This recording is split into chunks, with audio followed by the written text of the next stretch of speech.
Good evening students. मैं राममोहन उपाध्याय अपने YouTube channel वेदिका उपाध्याय में आपका हार्दिक स्वागत करता हूं। विद्यार्थियों, इस वीडियो में हम लोग सामाजिक विज्ञान के महत्वपूर्ण प्रश्नों पर चर्चा करेंगे। सभी प्रश्न आपके बोर्ड परीक्षा के अनुरूप ही बनाए गए हैं। वैसे तो मैंने ये प्रश्न बहुविकल्पी तैयार किए हैं, लेकिन यह अति लघुत्तरी के रूप में भी आपकी परीक्षा में आ सकते हैं। तो हमारा पहला प्रश्न है, फ्रांस की क्रांति का मुख्य उद्देश्य क्या था? तो इसमें हमारा सही आंसर है, फ्रांस की क्रांति का मुख्य उद्देश्य था निरंकुश राजतंत्र को समाप्त करना। निरंकुश राजतंत्र को समाप्त करना। जैसा कि हम सभी जानते हैं कि फ्रांस में जो है बूर्बो वंश का शासन था। बूर्बो वंश का शासन था और इस राजवंश के शासक जो है बहुत ही अत्याचारी एवं निरंकुश होते थे और वह जनता का शोषण करते थे। एक शासक था लुई 14वां। उसने कहा था कि मैं ही राज्य हूँ, मतलब मेरे अलावा जो है और कुछ नहीं है। उसने राज्य की परिभाषा जो है व्यक्तिगत स्वार्थ के लिए बदल दी थी। उसने कहा मैं ही राज्य हूँ। तो यह जो फ्रांस की क्रांति है यह 14 जुलाई 1789 ईस्वी को प्रारंभ हुई थी। और किस लिए प्रारंभ हुई थी कि वहाँ का जो बूर्बो राजवंश है उसमें वहाँ का शासक था लुई 16वां।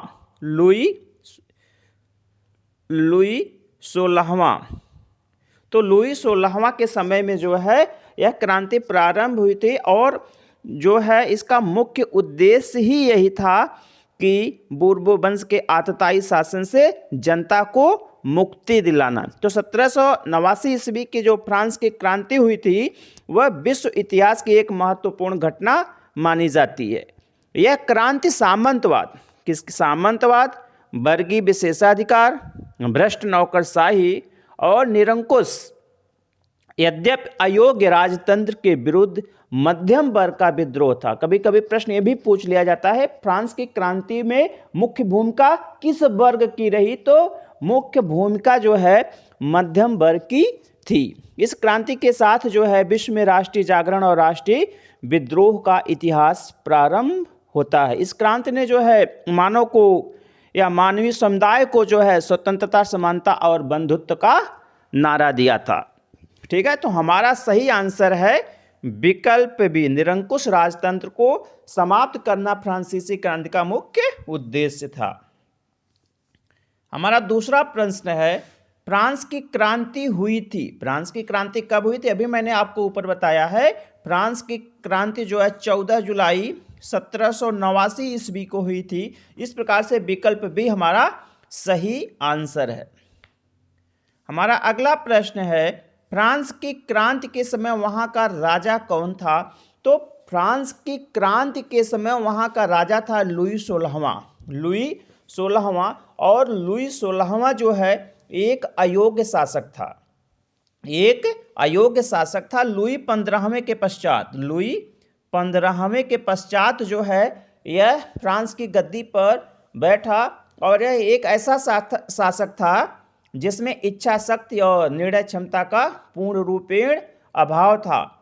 और जब वह गद्दी पर बैठा था, एक उसकी अयोग्यता का एक उदाहरण मैं दे रहा हूँ कि जब वह गद्दी पर बैठा था तो उसने कहा था कि लग रहा है कि ब्रह्मांड उस पर गिर रहा है और उसके पूर्वजों ने उसे कुछ भी नहीं सिखाया। यह एक शासक कह रहा है, जो एक ऐसा शासक कह रहा है जो एक बड़े राज्य का निरंकुश शासक था।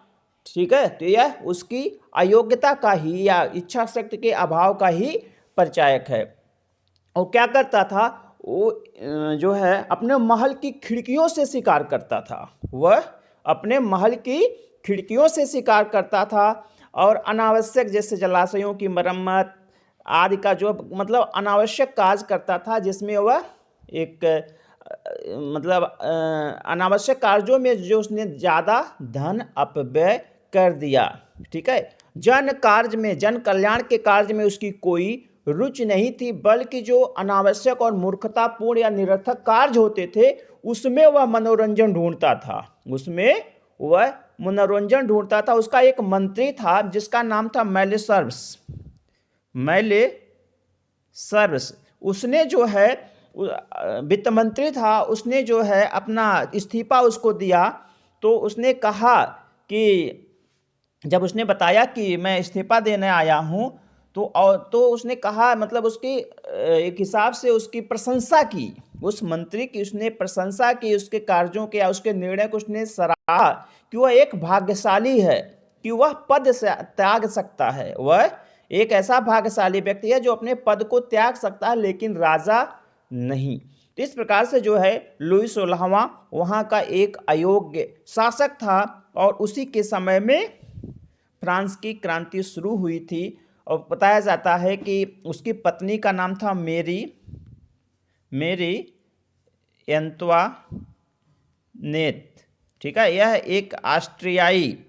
यह ऑस्ट्रिया की राजकुमारी थी। और ऑस्ट्रिया के शासक जो है जोसेफ द्वितीय की बहन थी। इसके जो है शासन में इसकी जो है महत्वपूर्ण भूमिका थी। इसको शासन कार्य का संचालन आता नहीं था, लेकिन वह शासकीय कार्य में हमेशा अपना हस्तक्षेप करती थी। और यह भी जो है फ्रांस की क्रांति का एक महत्वपूर्ण कारण है। एक बार जो है वहाँ के जनता ने जो है भुखमरी के खिलाफ जो है प्रदर्शन किया। तो उसने कहा कि अगर आपके पास रोटी नहीं है तो आप केक क्यों नहीं खाते। उसे यह भी नहीं पता था कि केक जो है रोटी से महंगा होता है। विद्यार्थियों, जब आप वीडियो देख लीजिएगा तो हमारे चैनल को सब्सक्राइब, लाइक एवं शेयर अवश्य करिएगा। हमारा अगला प्रश्न है, मैं ही राज्य हूँ किसका कथन है। अभी मैंने आपको ऊपर बताया है, मैं ही राज्य हूँ फ्रांस के शासक लुई 14वें का कथन था। विकल्प 1 हमारा सही आंसर है। ये सभी प्रश्न जो है आपके बहुविकल्पी रूप में भी पूछे जा सकते हैं और अति लघुत्तरीय रूप में भी पूछे जा सकते हैं। यह आपका जो यूरोप में राष्ट्रवाद का उदय टॉपिक है उससे संबंधित लिए गए हैं। और लगभग सभी प्रश्न जो है फ्रांस की क्रांति से संबंधित है।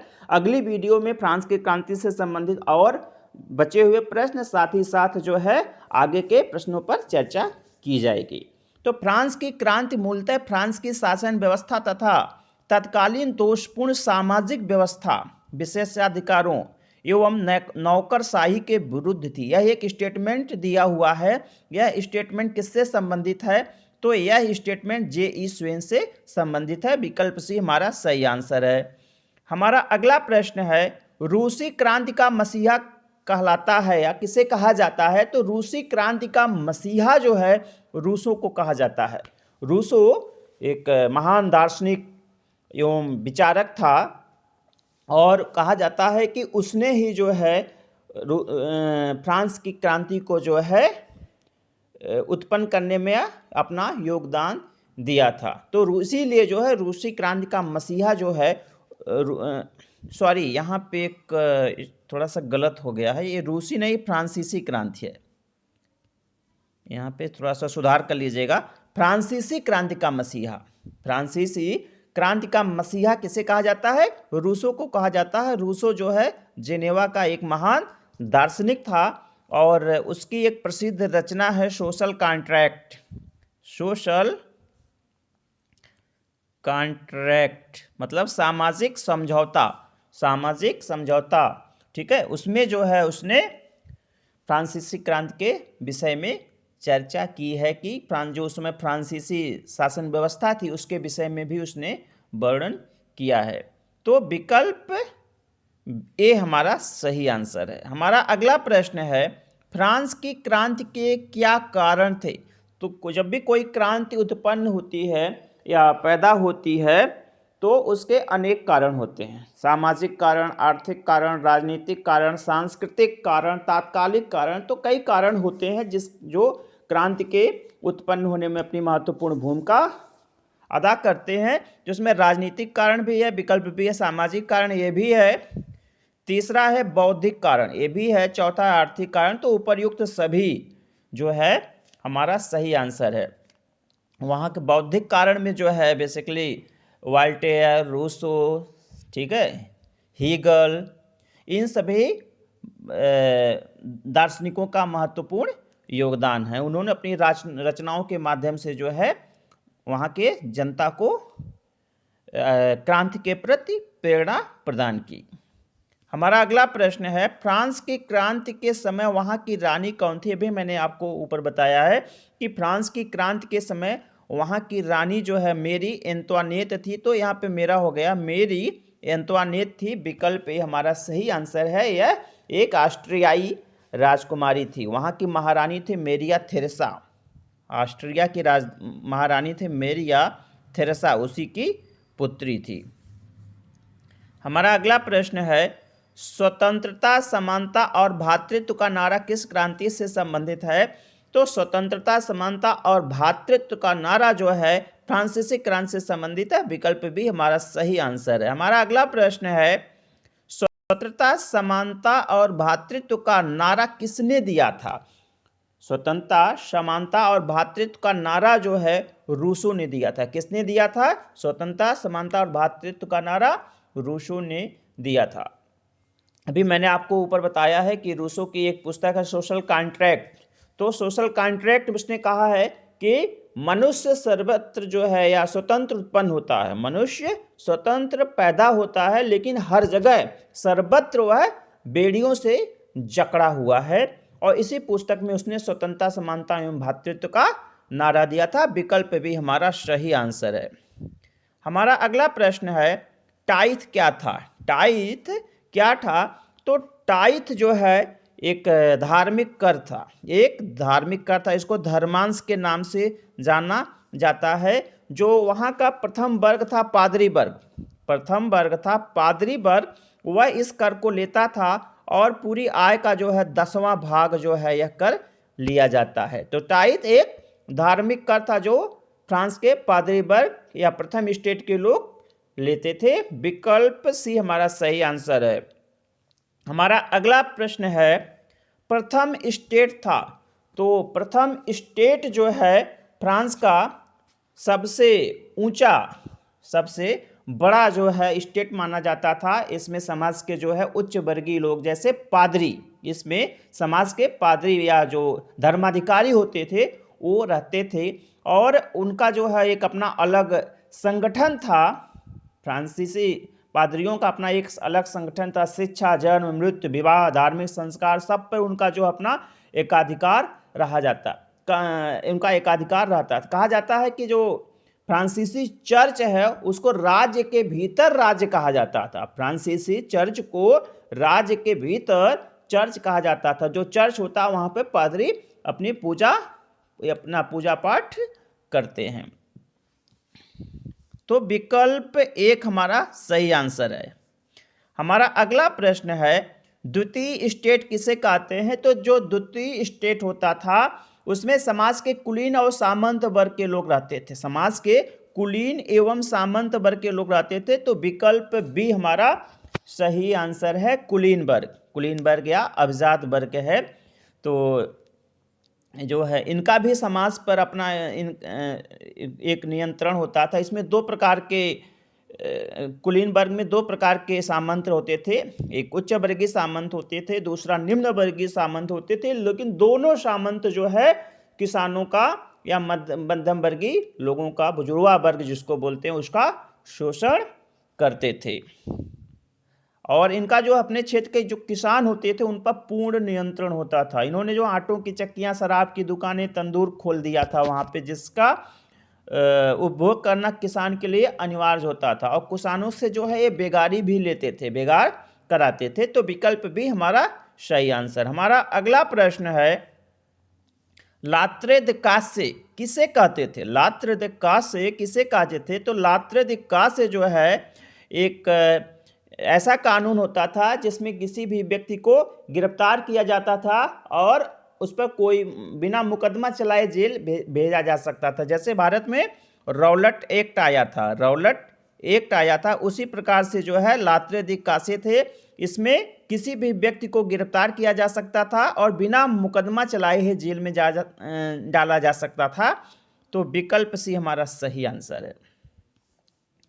हमारा अगला प्रश्न है, फ्रांस में तृतीय स्टेट क्या था? फ्रांस में तृतीय स्टेट, तो फ्रांस में तृतीय स्टेट में जो है पादरी और कुलीन वर्ग को छोड़कर सभी लोग आते थे।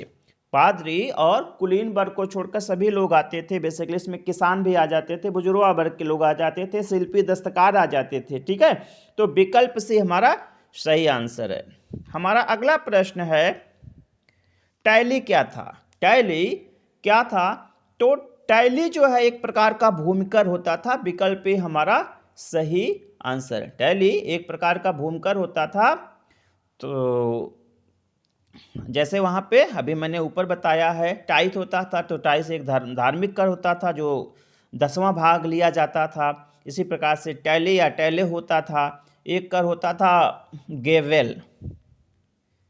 गेवेल, ठीक है, गेवेल जो है नमक कर होता था, नमक कर होता था। और 7 वर्ष से अधिक के लोगों से 7 पाउंड नमक कर लिया जाता था। 7 पाउंड गेवल, ठीक है, या नमक कर लिया जाता था। हमारा अगला प्रश्न है, क्रांति के पूर्व फ्रांस में करों का सर्वाधिक बोझ था। तो क्रांति के पूर्व जो है फ्रांस में करों का सर्वाधिक बोझ जो है वह मध्यम वर्ग पर था। चाहे वह किसान हो, चाहे वह बुजुर्ग वर्ग के लोग, चाहे वह दस्तकार हो, सबसे ज़्यादा प्रभावित तो किसान वर्ग थे, और किसान जो मध्यम वर्ग में ही आते थे। तो विकल्प सी हमारा सही आंसर है। हमारा अगला प्रश्न है, अगर रूसो न होता तो फ्रांसीसी क्रांति नहीं होती, किसका कथन है? अगर रूसो न होता तो फ्रांसीसी क्रांति न होती, किसका कथन है? तो यह फ्रांस के सम्राट नेपोलियन बोनापार्ट का कथन है। कभी कभी प्रश्न पूछ लिया जाता है नेपोलियन बोनापार्ट कहाँ से संबंधित है, तो नेपोलियन बोनापार्ट जो है फ्रांस का सम्राट था, और उसी ने कहा था अगर रूसो न होता तो फ्रांसीसी क्रांति नहीं होती। विकल्प सी हमारा सही आंसर है। हमारा अगला प्रश्न है, शक्ति पृथक्करण सिद्धांत के प्रतिपादक थे। तो शक्ति पृथक्करण सिद्धांत के प्रतिपादक थे मॉन्टेस्क्यू। मॉन्टेस्क्यू, इन्होंने the spirit of law, the spirit of law नामक पुस्तक की रचना की थी, और उसने जो है इसमें बताया था कि जो निरंकुश शासन होता है, निरंकुश शासन से छुटकारा तभी पाया जा सकता है जब शक्तियों का विभाजन कर दिया जाए, जिसे शक्ति पृथक्करण सिद्धांत के नाम से जाना जाता है। कार्यपालिका व्यवस्थापिका और न्यायपालिका के मध्य जो है शक्तियों का विभाजन कर दिया जाए। ठीक है, यह किसका कहना था? यह मॉन्टेस्क्यू का कहना था, और उसने द स्पिरिट ऑफ लॉज नामक पुस्तक में इस सिद्धांत का प्रतिपादन किया था। तो विकल्प डी हमारा सही आंसर है। हमारा अगला प्रश्न है, बास्तिल का पतन, बास्तिल का पतन कब हुआ था? तो बास्तिल का पतन जो है 14 जुलाई 1789 को हुआ था। 14 जुलाई 1789 को हुआ था। बास्तिल क्या है? बास्तिल जो है पेरिस में, ठीक है, बास्तिल या फ्रांस में जो है एक क्या नाम है, दुर्ग था, एक किला था, जिसमें राजनीतिक बंदियों को बंदी बनाकर रखा जाता था। तो 14 जुलाई 1789 को जो है फ्रांस की जनता ने जो है बास्तिल के किलों पर जो है धावा बोल दिया और उसको ध्वस्त कर दिया, और सभी राजनीतिक कैदियों को रिहा करा दिया। और एक प्रश्न ये भी पूछा जा सकता है कि कौन सा किला जो है बोर्बो वंश की निरंकुशता का प्रतीक था?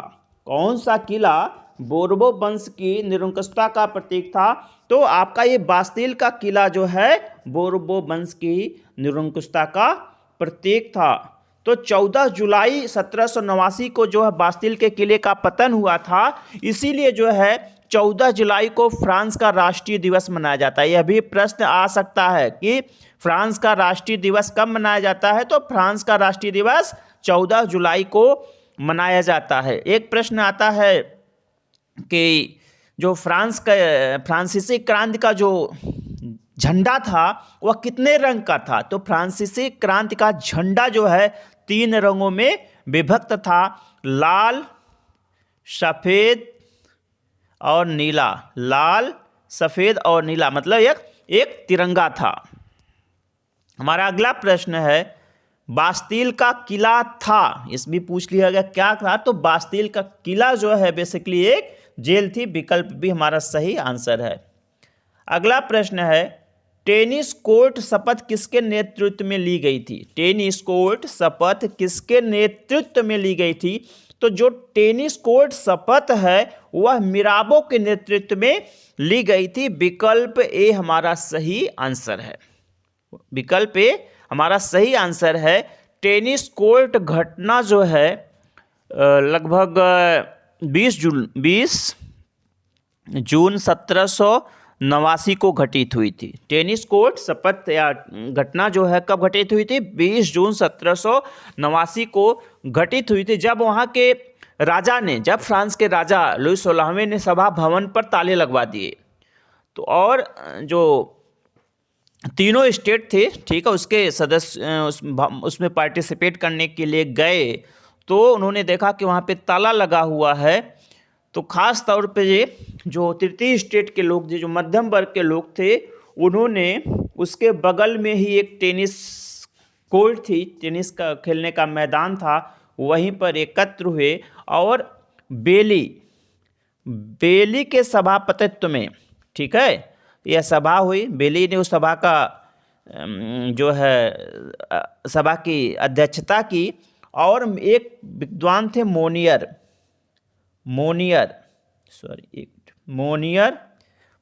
ने उस शपथ पत्र का जो है प्रारूप तैयार किया, और मिराबो ने जो है उस शपथ को लोगों को दिलवाया।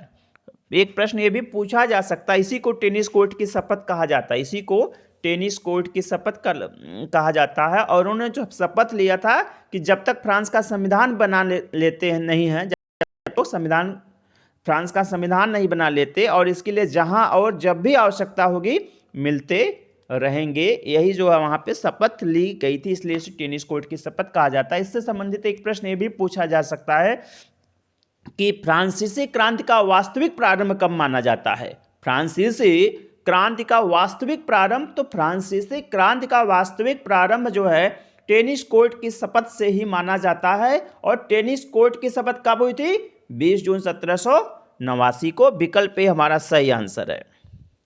हमारा अगला प्रश्न है, द स्पिरिट ऑफ लाज नहीं ला है, द स्पिरिट ऑफ लॉ पुस्तक के लेखक हैं, अभी मैंने आपको ऊपर बताया है, द स्पिरिट ऑफ लॉ पुस्तक के लेखक हैं मॉन्टेस्क्यू, और इसमें शक्तियों के पृथक्करण की बात की गई है।